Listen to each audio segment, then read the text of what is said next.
एक बार प्रजापति दक्ष को अभिमान का बुखार चढ़ गया। वो अपने पिता ब्रह्मदेव के विरुद्ध तो थे ही, उसने प्रतिज्ञा की, मैं पृथ्वी से वेद परंपरा को नष्ट कर दूंगा। और उन्हें पता चला जम्बू द्वीप में ब्रह्मपुत्र मरीचि वेद परंपरा से परम ब्रह्म की उपासना यजन आदि करते हैं। अपनी सेना को लेके वहां उसने आक्रमण कर दिया। उससे पूर्व भी दक्ष बहुत से वैदिक ऋषियों को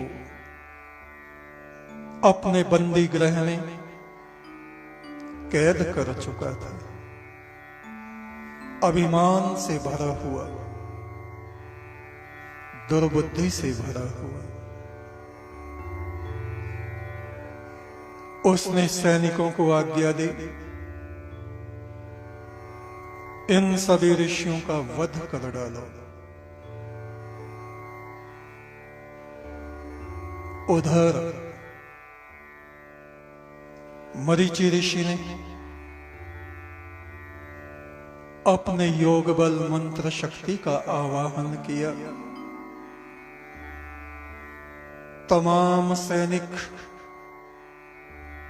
और प्रजापति दक्ष भी धराशायी हो गए, मरने से बाल बाल बचे।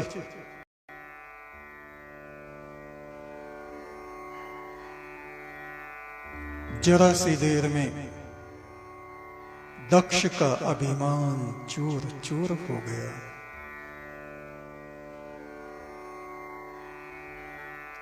उसने कहा,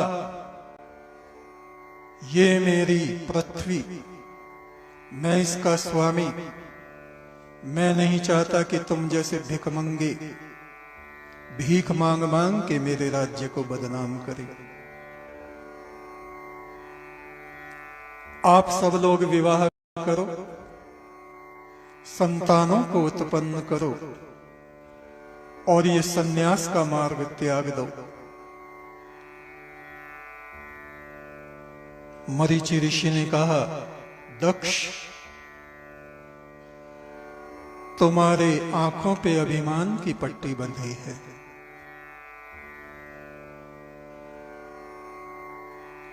सन्यासियों में इतना योग बल होता है, वो बिना विवाह के ही संतान उत्पन्न कर सकते हैं। दक्ष ने कहा, असंभव। बोले, मैं अभी संभव करके दिखाता हूं। उन्होंने जमीन से मट्टी उठाई, मंत्र शक्ति का प्रयोग किया, पृथ्वी पे छोड़ दिया।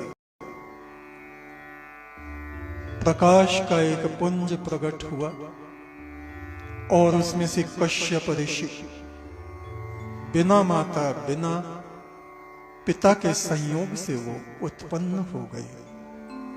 तरुण अवस्था, 25 वर्ष की अवस्था। मरीचि ऋषि ने कहा, देखो दक्ष, ये मेरा मानस पुत्र,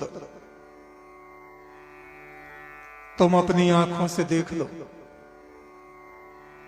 और ये अपने संस्कारों के कारण 4 वेद, 6 शास्त्र, उपनिषदों में हर एक आध्यात्मिक विद्या में पारंगत है, तुमसे श्रेष्ठ है।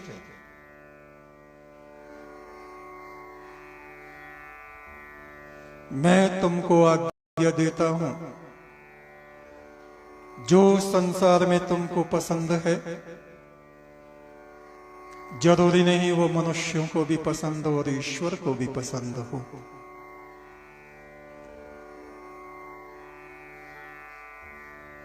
दक्ष ने कहा, जो मुझे पसंद है वो सभी को पसंद है।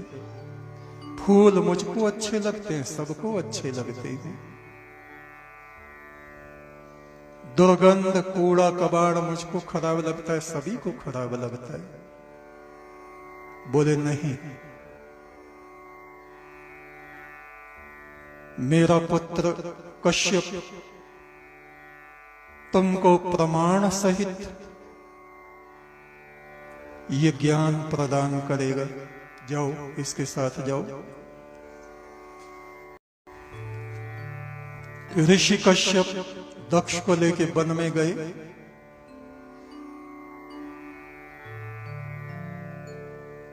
दक्ष का अभिमान अभी भी समाप्त नहीं हुआ था। कहा, मुझको कहां वनों में भटका रहे हो? ऋषि कश्यप बोले, भटका नहीं रहा हूं, तुम्हारी मंजिल तक ले जा रहा हूं। और वो ऐसे स्थान पर पहुंचे जहां एक मरा हुआ पशु सड़ रहा था, दुर्गंध उठ रही थी। दक्ष ने अपने मुंह पे हाथ रख लिया, दुर्गंध सहन ना हुई। दक्ष ने कहा, ये क्या तमाशा है? ये मुझे कहां लाए हो? कहा, आपको उचित और अनुचित का ज्ञान कराने लाया हूं। तुम्हारे लिए ये दुर्गंध है, घृणा का कारण है। जरा ऊपर आकाश में देखो, कितने गिद्ध चील इसकी गंध पे आकर्षित होके आ रहे हैं। जिसको तुम देख भी नहीं सकते, उनके लिए ये परम सुगंध है। जिसके निकट मनुष्य जाना भी पसंद नहीं करते, उन चील और गिद्धों का ये आहार है, उनका ये उत्सव है। अब तुम बताओ, जो तुम्हें पसंद है दूसरों को कैसे पसंद हो सकता है? जो तुम्हें नापसंद है इन पक्षियों को कैसे नापसंद होता है? एक सूअर मलमूत्र खाता है, मनुष्य उसकी तरफ देख भी नहीं सकता। हे दक्ष, इस सृष्टि की रचना हिरण्य गर्भ से हुई है। वो ज्योति पुरुष ही सबका नियंता है। तुम अपने अभिमान को वश में रखो, अन्यथा एक दिन तुम्हारा सर्वनाश अवश्य हो जाएगा।